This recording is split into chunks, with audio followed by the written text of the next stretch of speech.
Justificando al Creador. Pregunta: ¿por qué los hombres justos son llamados justos? Es porque ellos coinciden con las restricciones de la luz, con la ausencia del Creador. Es decir, aceptan la oportunidad de hacer el trabajo que el Creador les encomendó en la creación, la cual tienen que completar, perfeccionar. De esta manera justifican la, entre comillas, imperfección de la creación. El lugar en el que la persona puede participar en el proceso de la creación plantea la mejor y más eficaz oportunidad para deleitar el Creador que la que Él ha realizado. Pregunta: ¿qué hace el ser humano en la creación? Crea de sí mismo una semejanza de forma con el Creador. Pregunta: ¿qué significa, entre comillas, el Creador? Un pequeño grado espiritual ligeramente superior a mí. Es sentido por mí, si lo es, ¿verdad?, como el Creador. Esto se debe a que en verdad me trajo a la vida y rige sobre mí todo el tiempo. Recibo de todo lo que existe dentro de mí y lo que me sucede. Por esta razón, un grado superior siempre es llamado el Creador, en relación al grado menor. En el momento en que una persona alcanza dicho nivel superior, volviéndose similar a su Creador, instantáneamente siente un grado aún mayor que el Creador. Ascendiendo de esta manera, la persona revela al Creador más y más. Pregunta: ¿qué significa subir de un grado espiritual a otro? Mi grado anterior, mi estado previo, fue lo que yo llamé mi Creador, y ahora me asemejé a Él. Para nosotros, el Creador siempre se nos muestra en el grado siguiente, como ejemplo, y nos demanda seguirle, moldearnos a su, entre comillas, imagen y semejanza. El hombre tiene que sentir y concientizarse de la segunda mitad inacabada de la creación, a lo que nosotros llamamos, entre comillas, concepción, o sea, ibur, desarrollo, nacimiento, auge y crecimiento del ser humano. El Creador hace pasar a una persona por ese estado. El Creador forma una mitad de la creación como ejemplo y la otra como el camino sobre sí. La providencia privada y la general, llamada Havayá, Elohim. O sea, por un lado le parece a la persona que el hombre mismo tiene que crear todo lo creado por el Creador, y por otra parte, la persona ve cómo el Creador actúa a través de él. El alcance recíproco de estas dos fuerzas creativas, la suya propia y la fuerza del Creador, actuando a través de la persona, así como la mutua adhesión entre el Creador y un ser humano, es la sensación del placer y la perfección espiritual. Un ser humano, Havayá, siente que se está haciendo uno con la providencia, Elohim. Malhut se une a Binah en cada grado. Entonces, una pregunta surge en la persona: ¿quién gobierna, el Creador o yo? Pues en el momento de la adhesión mutua, yo y él, entre comillas, desaparece. El papel del maestro. Pregunta: ¿qué papel desempeña el maestro en este proceso que se desarrolla por el poder del Creador y de aquellos bajo su dominio? Todos los esfuerzos del maestro están dirigidos a hacer que sus discípulos sean independientes, sin que se apeguen a él, para que bajo ninguna circunstancia lo miren a él, sino más bien que a través de él vean al Creador. Un discípulo tiene que aprender a parecerse al Creador, no al maestro. A un discípulo así se le llama Talmid Jajam. Entre comillas, Jajam se denomina el Creador, porque es la fuente de la luz Jochma, mientras que Talmid se refiere al discípulo que aprende a recibir esta luz de Jochma y a otorgarla de la misma manera. Y él es llamado Talmid Jajam, porque aprende del Creador a parecerse a él. El Creador siente gran placer de que sus criaturas construyan y revisen la creación de manera similar a él. Y adquirimos todo nuestro poder de revisión y de desarrollo en los grados de ascenso, como una creciente imitación del Creador. Damos al Creador tanto placer como en la medida en que nuestras propiedades y actos se asemejan a Él. Dado que nuestro desarrollo en este mundo, en términos de conocimiento y de progreso, es medido por el grado en que imitamos a la naturaleza, del mismo modo nuestro desarrollo espiritual se mide por el grado en que imitamos a la naturaleza espiritual o el Creador. Y en general, no hay ninguna diferencia entre estas dos imitaciones. Una parte de nuestra naturaleza y de las propiedades que el Creador creó en nosotros funciona automáticamente. Y la otra parte de nuestra naturaleza es creada en nosotros y solo en nosotros, en cierto modo, a fin de permitir que nos asemejemos a la naturaleza. El Creador completa y conscientemente. Esta oportunidad se da a unos pocos, a aquellos a quienes el Creador desea acercar a Él.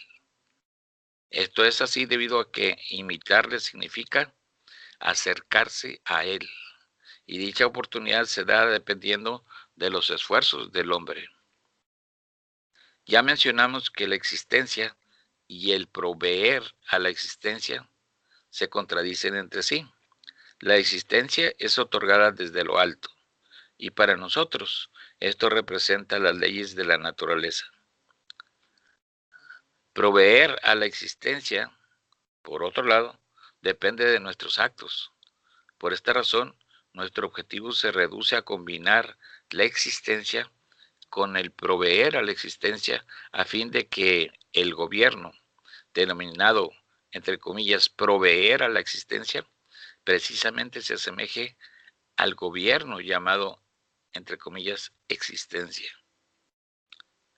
Y luego vemos que en todo, tanto en la existencia como en la provisión de ella, actúa solo uno e indivisible Creador, realizando todas las correcciones en nosotros, a través de nosotros, y creando una milagrosa sensación de que lo hacemos nosotros mismos. Subtítulo: El movimiento como un indicio de vida.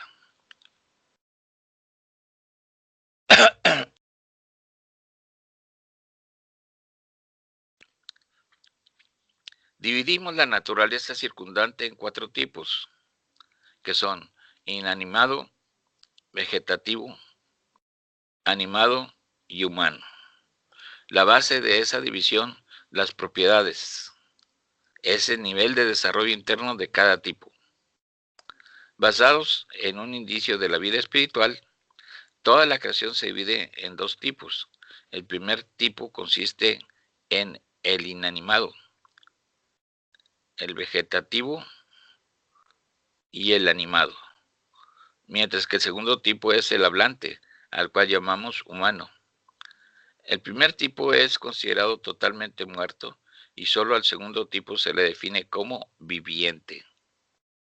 Además, las palabras vida y movimiento se implican solo nociones espirituales, aunque naturalmente existen analogías directas con las nociones de nuestro mundo material. Por lo tanto, la fuerza, la habilidad de movimiento espiritual es considerada como un indicio de la vida espiritual. Inicialmente se produce con la ayuda de 2 acciones completamente opuestas. Uno, la restricción, y segundo, la expansión espiritual.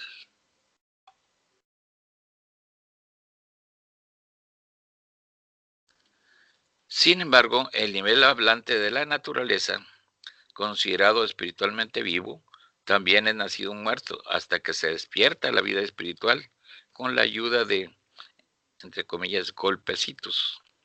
La necesidad de reactivación externa emerge gracias a sus kelim. Si bien desarrollados, ya están listos para recibir la vida y el movimiento espiritual desde su desarrollo prenatal espiritual dentro de su madre espiritual. Sin embargo, al momento de su nacimiento, la aparición en el mundo espiritual, él se ve afectado por el medio ambiente espiritual, calmante espiritualmente, que es totalmente desconocido para él. Subtítulo: Restricción y expansión. La influencia del mundo superior en un recién nacido espiritualmente invoca en él una restricción. En otros mundos, en todas las etapas de su desarrollo, la persona se considera espiritualmente muerta en los niveles inanimado, vegetativo y animado de la naturaleza. Por último, llega al momento en que ha madurado al haber nacido en el mundo superior. Sin embargo, el desarrollo anterior preparó todas las propiedades en él. Nace muerto. Por este motivo, la primera sensación del mundo espiritual tiene un efecto calmante sobre él y genera la restricción. Por esta razón surge la necesidad de una influencia espiritual externa. Un recién nacido en el mundo superior viene a la vida, despierta la vida espiritual con la ayuda de golpecitos. Después de esta primera restricción espiritual, evocada por el golpe calmante espiritualmente del medio ambiente espiritual que ahora le rodea, la persona nacida espiritualmente debe expandirse de nuevo en lo espiritual por sus propios medios para llegar a su estado anterior, adquirir propiedades espirituales previas, a pesar de la influencia sedativa espiritual del mundo espiritual.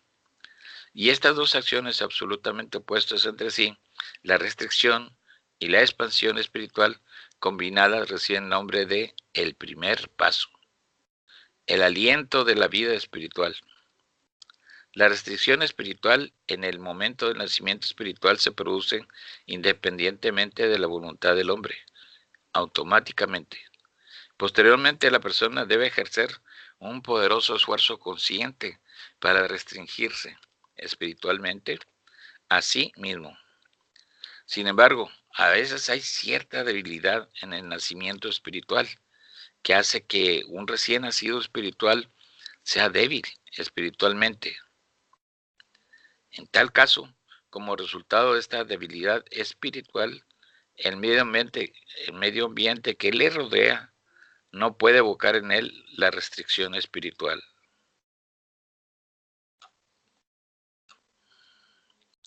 Sin embargo, es necesario a fin de crear en el recién nacido espiritual un espacio vacío, un deseo. Más tarde, este lugar puede ser llenado con la luz de la vida espiritual. Pero si la liberación espiritual es débil, la ausencia de la restricción espiritual no crea en la persona un espacio vacío para ser llenado con la vida espiritual. Y por lo tanto, la persona es considerada como un nacido muerto espiritualmente. Es decir, el recién nacido muere, pierde la habilidad de crear un lugar que aparece como resultado de sucesivas restricciones y expansiones, en el cual la vida pudiese entrar. El comienzo de la vida es exactamente lo que la restricción es. Y si no hay restricción espiritual interior, luego, naturalmente, la restricción espiritual también está ausente. Esto se debe a que es absolutamente imposible expandirse espiritualmente más allá de los propios límites espirituales. Y debido a que no hay ninguna restricción ni la oportunidad de expandirse más allá de las limitaciones espirituales, no existe la posibilidad de movimiento espiritual, por lo que no hay vida espiritual. Subtítulo: Fortaleza. Estar listo para la restricción. El indicio de que uno es apto para la vida espiritual, para la recepción de la luz del Creador, es la fortaleza en el hombre para realizar, al menos, algún tipo de restricción espiritual. En el momento en que la persona se restringe espiritualmente, restringe su egoísmo. La luz del Creador instantáneamente entra al lugar restringido espiritual y lleva a cabo la expansión espiritual. El primer movimiento espiritual ocurre de esta manera. A partir de este momento, la persona se considera espiritualmente viva y capaz de seguir el progreso espiritual. El primer movimiento espiritual, entre comillas, en sí mismo, la restricción y la posterior expansión hasta los límites del tamaño previo, es llamado alma.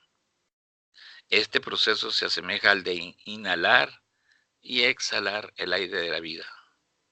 Un ser humano espiritualmente animado, inanimado, vegetativo o animado, no tiene fuerza para realizar incluso la menor restricción interna espiritual. Por lo tanto, la luz de la vida espiritual no puede vestirle con el fin de invocar la expansión espiritual.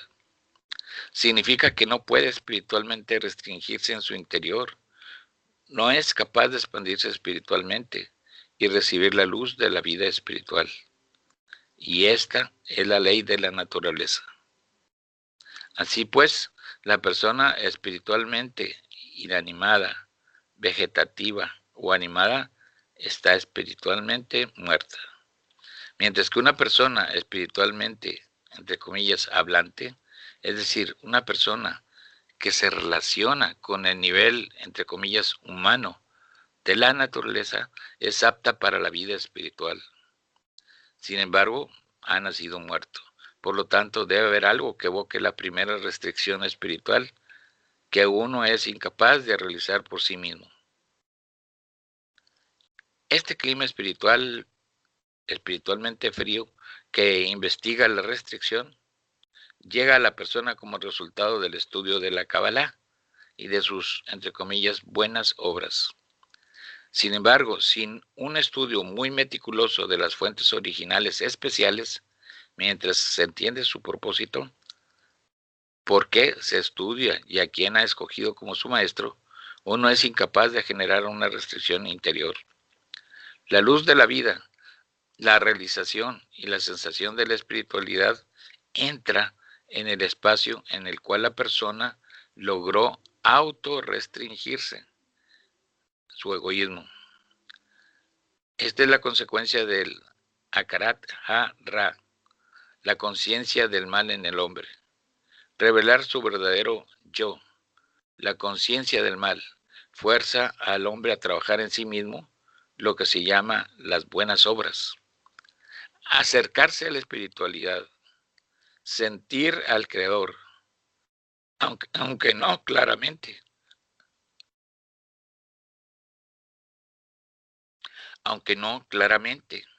es el advenimiento de la vida en el ser humano. Todo lo demás está muerto porque es egoísta.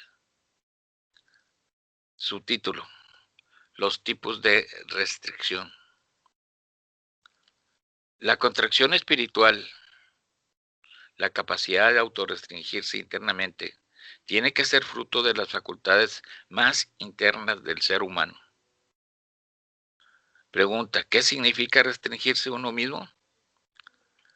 Un ser humano es la única creación.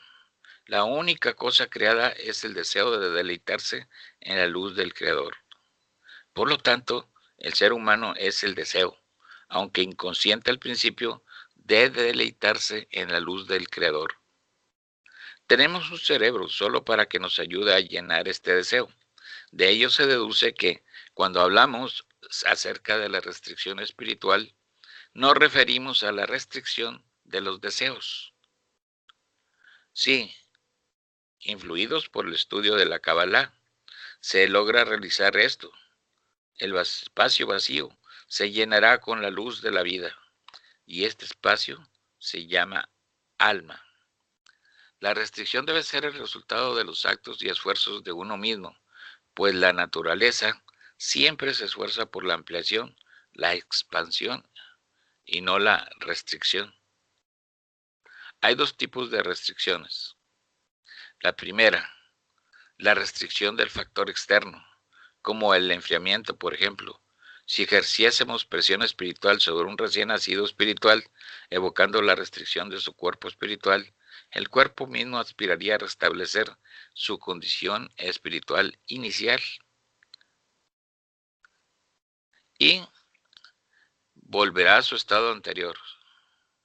No porque se llenará con la luz de la vida, sino porque la naturaleza del cuerpo espiritual, esforzándose por ocupar sus límites particulares, le obligará a hacerlo.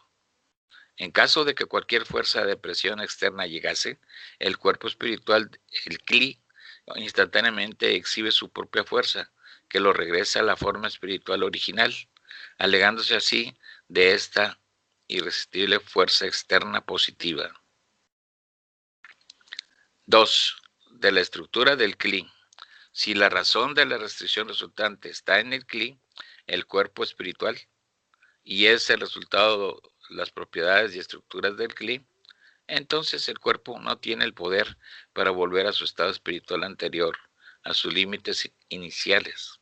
En tal caso se necesita la ayuda del Creador, de modo que la luz especial enviada específicamente a él entre a este Kli y lo lleve a su forma anterior. Esta luz adicional que entra al Kli después de una cierta restricción y lo regrese a su forma original es llamada vida. En caso de que el fruto espiritual esté bajo presión, las normas de conducta, las leyes y las acciones le son impuestas, intentando reprimir el yo humano. La naturaleza pone a cada cosa en su lugar, de regreso a los deseos anteriores. Esto se debe a que instintivamente se esfuerza por llenarse hasta sus límites naturales, por recuperar todas las propiedades. Cualquier propiedad, si es suprimida o disminuida externamente por la fuerza externa y no por el deseo interior de un ser humano, no es corregida. Esta presión externa es la base de la ética, o sea, musar, que por tanto es descartada por la Kabbalah. Si alguien o algo externo limitan a un ser humano, no le ayudará. Él o ella debe restringirse a sí mismo desde dentro. Para lograr esto, uno debe pasar de la fase de, entre comillas, la conciencia del mal, es decir, conocer el mal dentro de uno mismo, a darse cuenta de ello como el mal. En la medida de este reconocimiento, la restricción se produce por sí misma, desde el interior de la persona. Leer sobre esto en un libro no significa verlo descrito en nuestro interior. Solo cuando uno se dice tácitamente todo a sí mismo, esto se vuelve su primera restricción propia. La contracción puede ocurrir bajo la influencia de factores externos, tales como la sociedad, sus tradiciones, rituales obligatorios o algo que la persona estudió antes, pero no lo transformó en su naturaleza. Los hábitos implantados por la educación religiosa son ejecutados naturalmente, automáticamente. Si ese es el caso, el ser humano no se esfuerza, se vuelve un hábito de su naturaleza. La restricción realizada sin la conciencia del mal, solo bajo la influencia de factores externos, no se considera proveniente del ser humano. El cuerpo, o sea, los deseos, se esfuerza constantemente por volver al estado anterior, a anular las limitaciones que el ser humano se vio obligado a aceptar bajo la influencia de presiones externas. Nuestro pequeño egoísmo, que solo ansía su propia satisfacción, no tiene fuerza para la toma de conciencia independiente sobre la necesidad de realizar restricciones.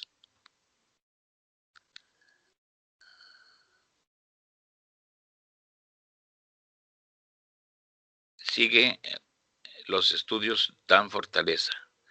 Lo dejamos aquí para la siguiente lectura.